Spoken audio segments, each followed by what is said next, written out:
Doctor Gonzalo Moreno, presidente de FENAVI, muy buenos días. Profesor Londoño, muy buenos días, un placer estar con usted nuevamente. Bueno, nosotros seguimos con la preocupación de una industria tan importante como la que usted representa. ¿Ya están llegando las materias primas que permitan eh, fabricar los concentrados indispensables para que las aves sobrevivan? Mire, profesor Londoño, se ha reactivado lentamente, pero en flujo constante, el viaje de tractomulas de Buenaventura hacia Cali, Mediacanova, Buga, todo ese corredor. Anoche, por ejemplo, me reportaban que ya pasaron 120, durante el día pasaron 500. El flujo normal que necesitamos son más o menos unas 2000 para podernos recuperar de lo que está sucediendo. Pero lentamente se va recuperando y esperemos ser positivos y en los próximos días llegar a una normalidad para ver cómo despertamos de esta situación tan dramática que vivimos el último mes. Bueno, 620 contra 2000 es una diferencia grande. Doctor Moreno, se están recuperando las fábricas de concentrados, se están salvando de la muerte los millones de aves que estaban condenadas a morir, se mantiene la producción de huevos y la producción de carne blanca, que es definitiva proteína para la gente más pobre de Colombia, principalmente para todos, pero especialmente para los más pobres. ¿Eso cómo va, doctor Moreno? Pues mire, se nos murieron al final 16 millones de aves a la fecha, entre el eje cafetero, Valle del Cauca, Cauca, Nariño, Huila, Caquetá, que fue toda esa región del país, no solamente el valle, que solamente a veces hablamos del valle, pero es toda esta región del suroccidente. También a la fecha seguimos con algunas restricciones alimenticias porque no puede venir todo el flujo. Más o menos en un 20% se ha caído la producción de pollo y huevo a nivel nacional. Esto lo estamos viendo porque los animales no han recibido el alimento suficiente, por ende no han ganado el peso y no están pudiendo llegar a los pesos, digamos, usuales para poder producir pollo. Y en el caso de huevo, muchos de ellos han sufrido porque sencillamente no han podido tener todo el alimento y se ha caído la producción.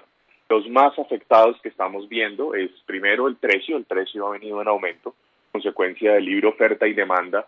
Cuando usted restringe esa oferta, pues sencillamente el precio va a aumentar, siendo los más afectados las personas de escasos recursos y muchas compras institucionales para los PAES.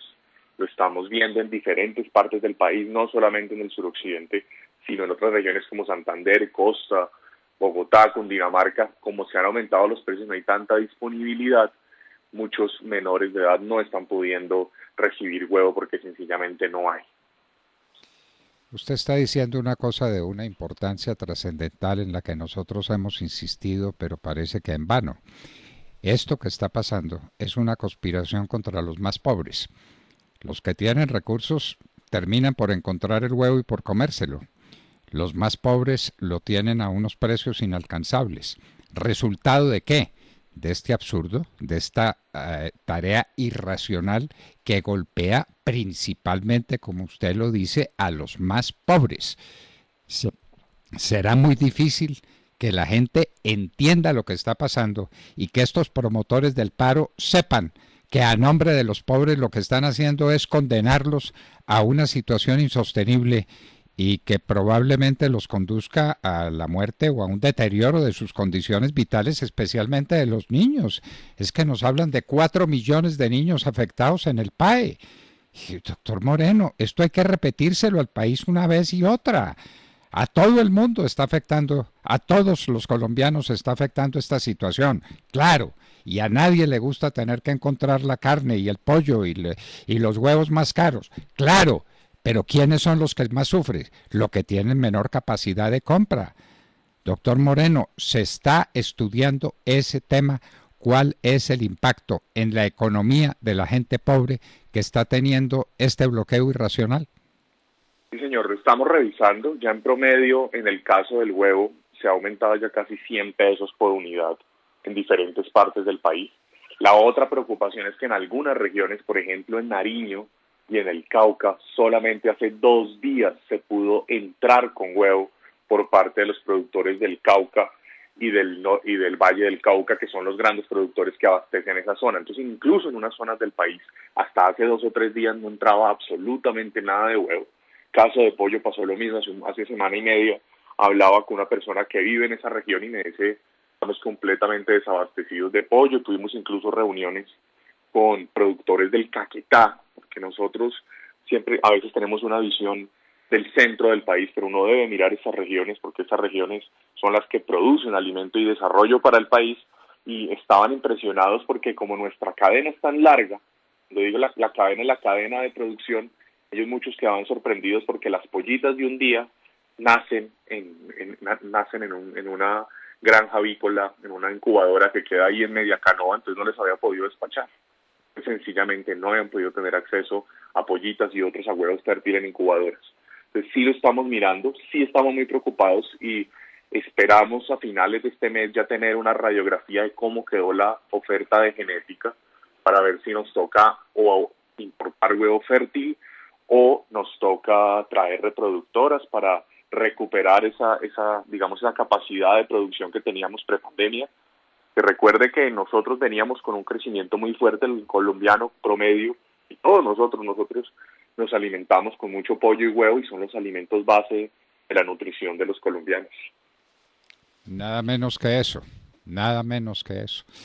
Doctor Moreno, eh, su visión en este momento, por las informaciones que tiene de lo que está pasando en el puerto de Buenaventura. Usted habla que ya empiezan a circular algunas caravanas de camiones cargados con estos productos indispensables para mantener la industria que usted representa. ¿Qué está pasando en Buenaventura? ¿Ya se restableció el servicio? ¿Se está trabajando con normalidad? ¿O sigue un trabajo a media marcha o un trabajo casi imposible por los bloqueos? Y el trabajo duro que hemos tenido las últimas casi que 2 semanas ha sido de convencer a los conductores que están seguros para poder transportar. Ha sido un reto enorme. Aquí es cuando se ve la resiliencia de los empresarios, no solo del sector avícola, sino de los empresarios colombianos, que ante las adversidades sacan lo mejor de sí. Entonces, muchas de las compañías nuestras que tienen compañías de transporte propias, les ha tocado contratar conductores de tractomula por todo el país, volarlos a Buenaventura, convencerlos y darles todas las garantías de protección. En los últimos días ya ha venido recuperándose, tuvimos días muy arduos en los cuales las caravanas fueron atacadas, pero eso ya se ha logrado mejorar. Ahora el problema que tenemos es que muchos vehículos tercerizados, que es cuando uno contrata solamente el viaje, pues tienen miedo de ir hasta allá. Entonces estamos haciendo, son campañas muy fuertes de convenciéndolos, diciéndoles, mire, ya está más seguro para poder sacar y poder retornar a ese flujo de ese puerto tan importante. Es que a la gente se le olvida la importancia que tiene Buenaventura para la economía del país, es casi el 60% del comercio exterior colombiano, tanto de importaciones como de exportaciones, y está conectado con una carretera doble calzada y ya. Ni siquiera tenemos otra fuente de transporte que no sea esa carretera. Entonces la dependencia que tenemos es muy alta. Pues una dependencia total. Muy alta es el 100%. Si no funciona esa carretera, sencillamente no funciona el abastecimiento del país, y si no funciona el abastecimiento del país, lo que tenemos es hambre, por Dios. Y hambre especialmente de la gente más pobre y de los niños a los que no les puede faltar la proteína en el primer estadio de su desarrollo.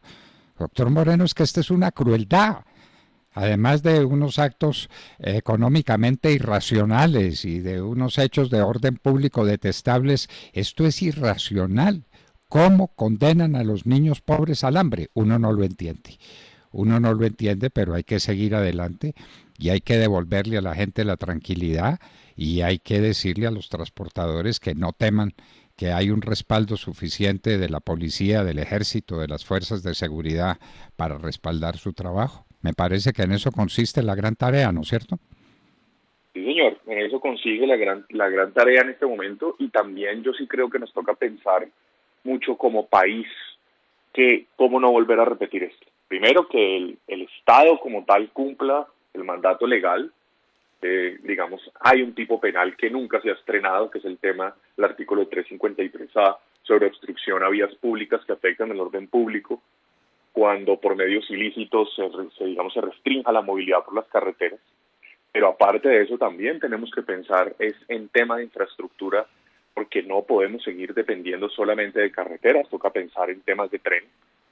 Una de las grandes conclusiones de la visita que hicimos a Washington con otros empresarios mostrando la situación ante diferentes ONGs era eso, precisamente, era esto en Estados Unidos, en otro país de Latinoamérica no pasa porque tienen otras formas de transporte, pero nosotros con una sola vía, en un solo carril, pues bloquear es muy fácil.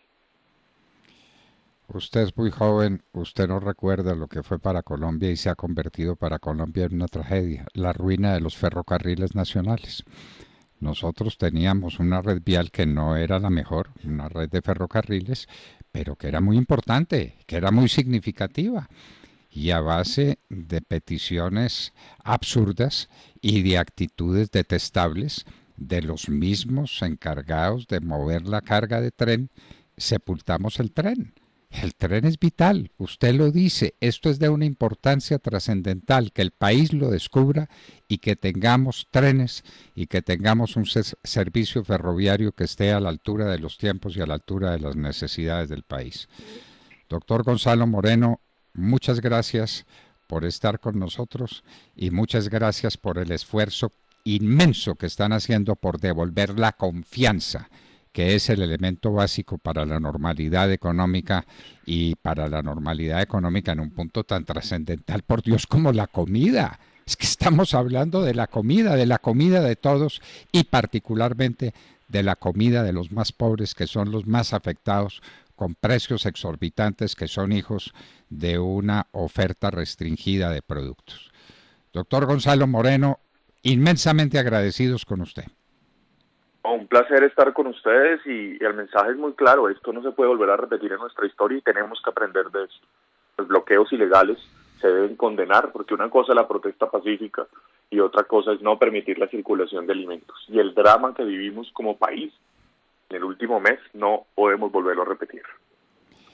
Muchísimas gracias. Lo escucharon, ¿no? El presidente de FENAVI.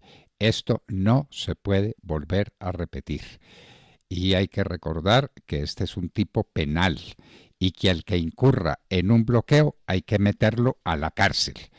Para eso necesitamos una fiscalía que lo sea de veras y para eso necesitamos un poder judicial que entienda que con esto no se juega, porque se está jugando con la suerte del país y especialmente con la suerte de los más pobres.